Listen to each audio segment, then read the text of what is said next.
So as you probably know, the Elden Ring Nightreigne network test was this past weekend, and I was one of the MFs who got to play. Although I didn't play for 100% of the available time, I did play for a good 7 hours, and here's what I have to say.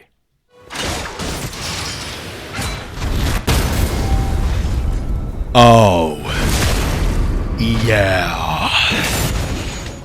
Elden Ring Nightreigne is extremely fun. It's the type of game that you don't really realize how much fun you're having until you put it down. And now that I'm sitting here collecting all of my thoughts for this review, I'm kind of sad that I have to wait till the end of May before I get to play it again. I'm reviewing this game after just a network test, because like I said in my last video, I've seen a lot of negativity around it, and I think I can now give a much better perspective of what this game actually is. I went into the network test as a certified From Software glazer, as I've been called, thinking there would be absolutely zero flaws with it. But as I'm sitting here right now, wearing nothing but underwear, talking about a game that's not even finished and won't be for like 6 months, I have a handful of complaints that are swirling around at the front of my mind. And honestly, I'm struggling to figure out which of these flaws are due to the network test being a limited demo version of the game, and which are still going to be here at full release. Now at first glance, it might look like From Software simply took all of Elden Ring's features, shook them up in a protein shaker with some blue dye, and then threw them back out onto the table in the shape of Nighreign. And yeah, that's kind of what they did. But also, not really, because Nighreign isn't simply a regurgitation of Elden Ring with some Dark Souls bosses thrown in. There's actually quite a lot of new content here that I've never seen before, and it's honestly enough to make me feel like I'm not even playing Elden Ring at times. What it really feels like is the basis for whatever their next version of a Souls game is. And I'm not talking about all the roguelike aspects, but what I'm talking about is a combination of Elden Ring with Sekiro-like sprinting and parkour, and all of these sick-ass cooldown-based special abilities you could do. I wouldn't be surprised if some of these actually came from the development of whatever their next game is. So I'm just going to freeball explain what this game is, and I'm going to try to be as detailed as possible because I feel like this is going to be the most natural way to understand what's actually going on. So you load up the game, and immediately you start in the round table hold. Now the first thing I did was just start walking around and exploring, and I came upon the training grounds. Now I've seen this exact feature in a bunch of other games, and basically what this is just a playground for you to test out all the different playstyles. That way you could see which one resonates the most with you. Now coincidentally, the default character that you start as is Wilder, which just so happens to be my preferred playstyle, so I played with him nearly the entire time I was on the network test. Now immediately in the training grounds, I discovered the 2 special moves that each character gets. And this is honestly the biggest change to the combat. It makes it really feel like you're almost playing a different game that's just not even Elden Ring at this point. And the way it works is you have 2 special moves per character.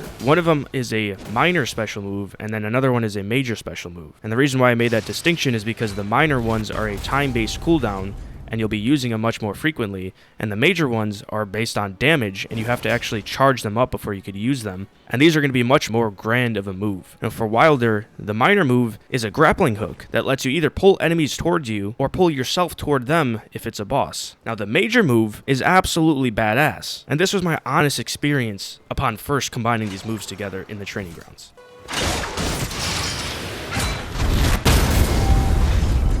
Oh, yeah. Dude, it's like they took the pile driver from Armored Core 6 and put it in Elden Ring. So once you're done messing around in the training grounds, you could just jump right into the game. And the way it works is, you drop on the map, and it seems like there's a bunch of fixed locations where you drop, so you don't actually get to float around and choose which dungeon you want to drop to.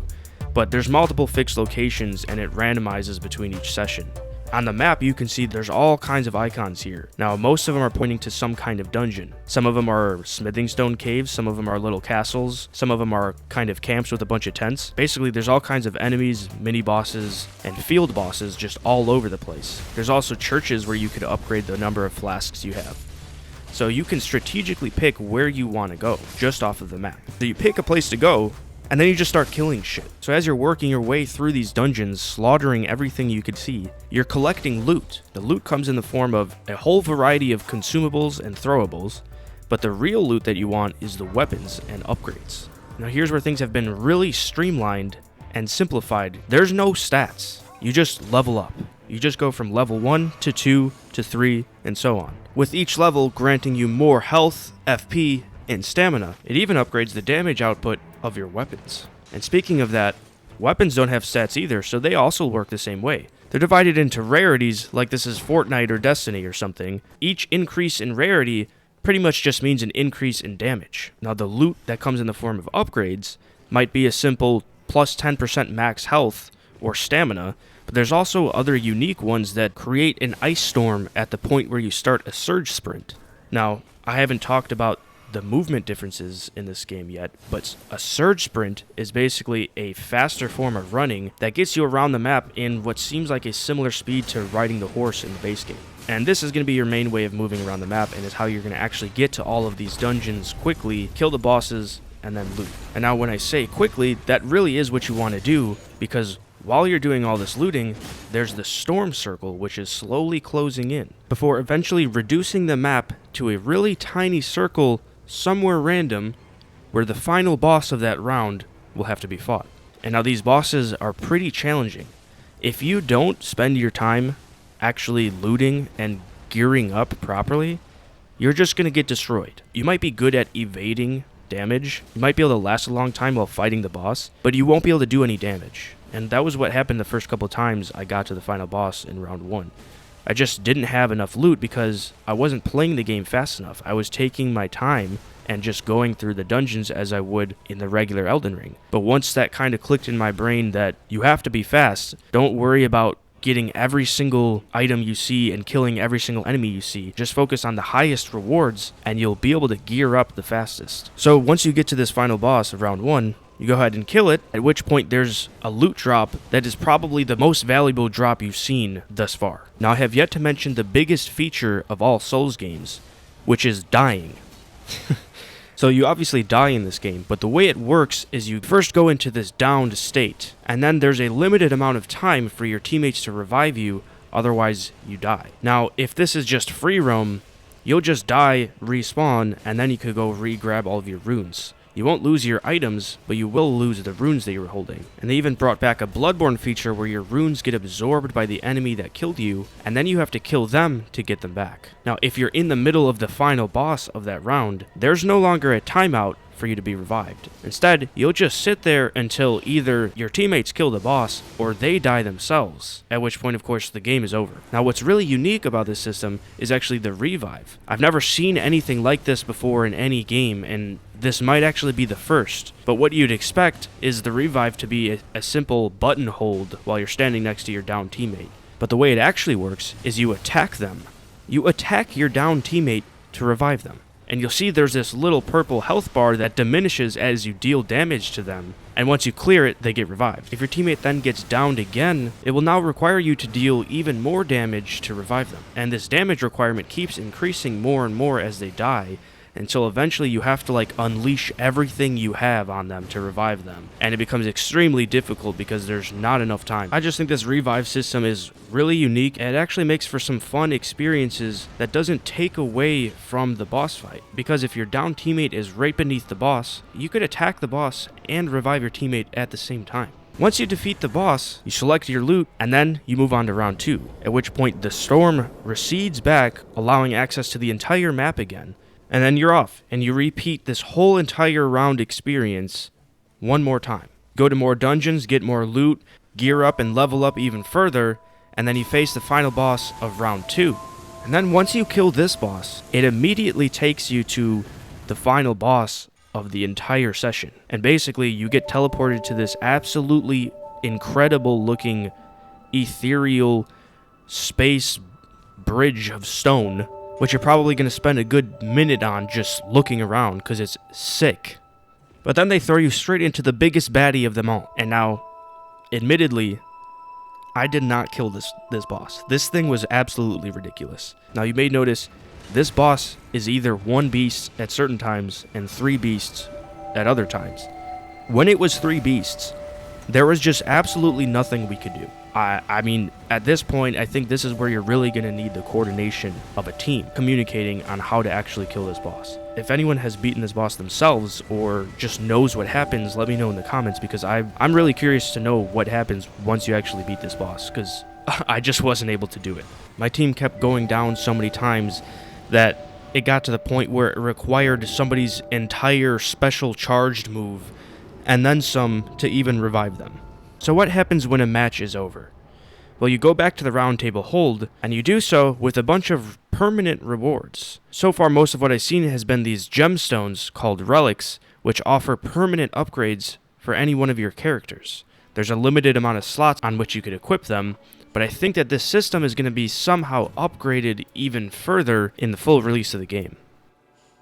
And now we're arriving at the complaints section of this video, which before I said I was having a hard time figuring out which one of these complaints are due to this being a network test and a demo, and which ones are actually going to be there in the final version of the game. After thinking on it for a while, I think I've come to the conclusion that most of my complaints are actually because it's a network test. Now, I've never played a network test before for one of these games, so I wasn't aware what sort of things would be included and what would not be included.